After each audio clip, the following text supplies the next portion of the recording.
Amigos, saludos. Quiero compartir con ustedes la siguiente anécdota personal, que no es una anécdota vieja, de esas que constantemente les comparto, sino que es algo que me ocurrió hoy, precisamente hoy, porque al colegio de mi hija me han invitado para dar una clase.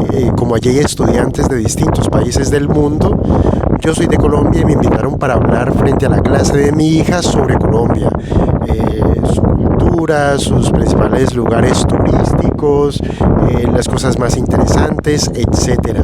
Mi hija tiene 6 años, ella está en pre-kinder, está en párvulos. El próximo año apenas entra a primero de primaria, por lo cual estamos hablando de niños muy pequeños. Fue muy interesante, y también me dio la oportunidad para ver varias cosas. La primera de ellas, que el trabajo de los profesores es un trabajo muy difícil. Imagínense 10 niños pequeños y cada uno a su bola, ¿no? A su rollo, y intentar controlar eso es muy difícil. Entonces el trabajo de los profesores es difícil, es una gran labor. Lo segundo, que me permitió ver, pues yo ya lo sabía, pero pues nunca había estado dando una clase o hablando frente a una clase en el colegio. Y ellos son niños entre 5 y 6 años junto a mi hija, y todos hablan en inglés. El colegio de mi hija es un colegio privado, es el mejor colegio de la zona, es un colegio costoso, es un colegio bilingüe, es decir, la lengua vehicular a través de la cual le dan las clases a ellos es el inglés. Ellos no le hablan ni castellano ni les hablan en catalán, porque estamos en Cataluña, solamente les hablan en inglés. Entonces, claro, toda la interacción que yo vi de los niños con los profesores eran en inglés, pero no era ni siquiera una interacción en la que le preguntaba si ellos decían yes or not, sino que era una conversación fluida de los niños. Te hablaban y te hablaban en inglés y te hablaban en inglés. Yo no les entendía nada porque yo no hablo inglés, pero yo decía, increíble, o sea, y mi hija hablando en inglés y hablando en inglés, pero así como la cosa más natural del mundo. Cuando me hablaban a mí, hablaban en castellano, pero entre ellos y con los profesores todo era en inglés, y me pareció fantástico. ¿Cuál es la reflexión que yo les quiero hacer? Otra cuestión que yo veía en el colegio era que es un colegio bonito.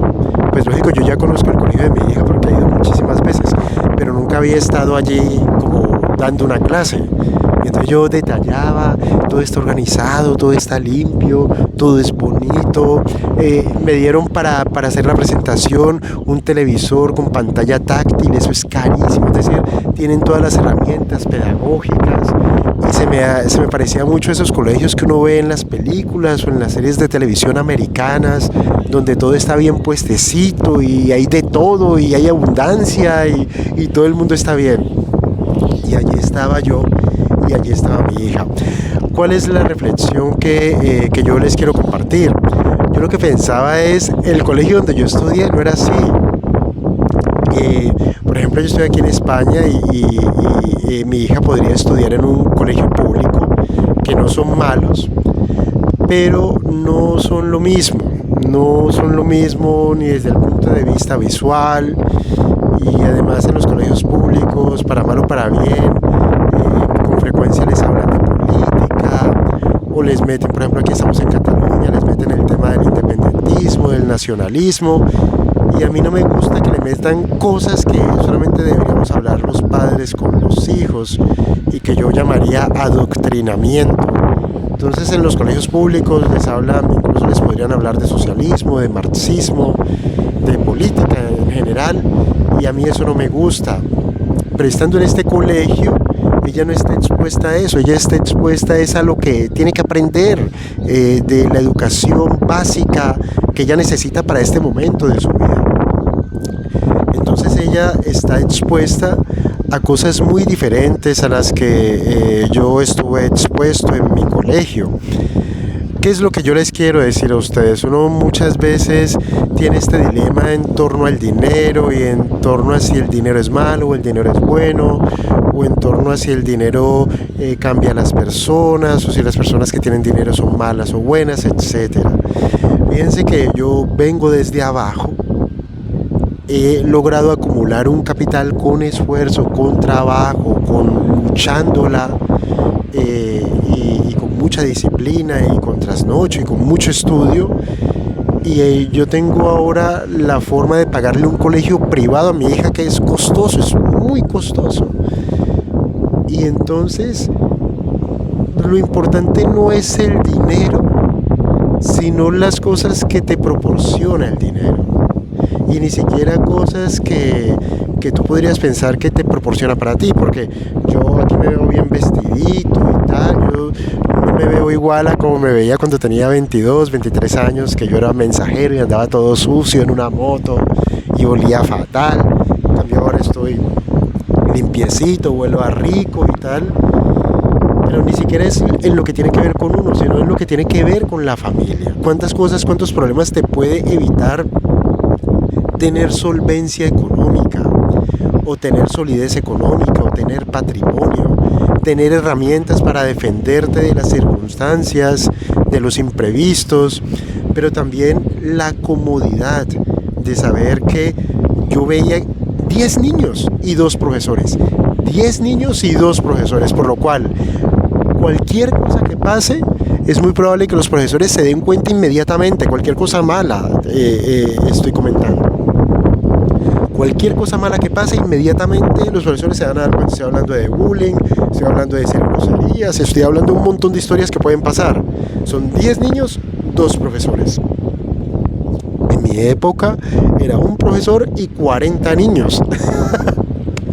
Eran otras épocas, pero también tengo que decir que era otro tipo de colegio. La educación que yo recibí era una educación masificada. Éramos un montón de gente metidos en un salón, y el que quería aprender aprendía, el que no quería aprender no aprendía, porque un profesor no daba abasto para tanta gente. Y además porque muchas de las familias eran desestructuradas, había problemas de todo tipo. No digo que en este colegio no haya familias con problemas, pero en términos generales todo el mundo se ve muy normalito, no se ven cosas graves como las que yo veía en el barrio o las que yo veía en el colegio. Se ven situaciones muy normales, por lo menos en apariencia. Pero solamente con poner este ejemplo: 10 niños, 2 profesores. En mi época eran 40 niños y un profesor. Y allí sí, sálvese quien pueda.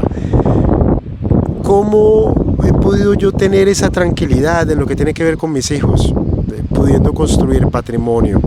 Pero uno no construye patrimonio rogándole a Dios, que Dios ayuda, pero Él está ocupado con los niños del África. Sino que uno le debe dar la importancia que esto se merece, la importancia de la educación financiera, la importancia de aprender a gestionar el dinero, la importancia de desarrollar habilidades para ganar más dinero. Tenemos que interesarnos por estos temas. ¿Por qué? Porque no es por el dinero, porque el dinero no importa, sino que el dinero afecta todo lo que sí importa. Les quería compartir esta pequeña reflexión. Ver a mi hija hablando en inglés a los 6 años, un inglés fluido con todos los compañeritos, niños de todas partes del mundo, un grupo pequeño, 2 profesores, una educación personalizada, en un lugar bonito, seguro, organizado, con herramientas pedagógicas. Y eso yo lo pude hacer, yo creo que cualquiera lo puede hacer, sino que yo creo que lo que falta es darle la importancia a esto que se merece. Si tienen comentarios, dejarlos, y si tienen preguntas, ponerse en contacto. Muchas gracias a todos por prestarme atención a todas estas cosas que a la final yo no sé si habrá gente que le importa, gente que no le importa, pero para mí son importantes, y si alguien se ve reflejado o si a alguien le interesan esos temas, pues que me lo haga saber para seguir haciendo este tipo de contenidos. Un abrazo y nos vemos. Hasta la próxima.